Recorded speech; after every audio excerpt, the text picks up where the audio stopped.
अस्सलाम वालेकुम फ्रेंड्स, उम्मीद है कि आप सब खैरियत से होंगे। तो आज आप लोगों को बताने वाले हैं कि जिनको नज़ला और ज़ुकाम होता है वो सिर्फ चाय में आप लोगों ने चाय बनाते टाइम एक चीज़ डालनी है जिसके इस्तेमाल से आप लोगों का नज़ला ज़ुकाम फ़ौरी तौर पर ख़त्म हो जाएगा।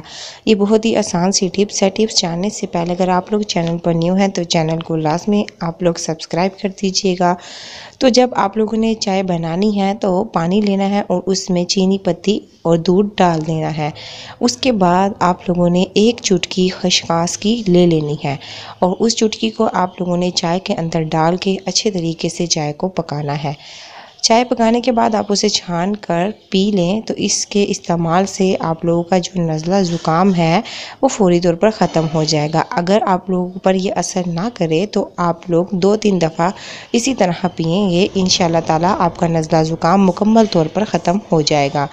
इंतहाई आज़मूदा नुस्खा है, ज़रूर इस्तेमाल कीजिएगा। Thank you for watching my video.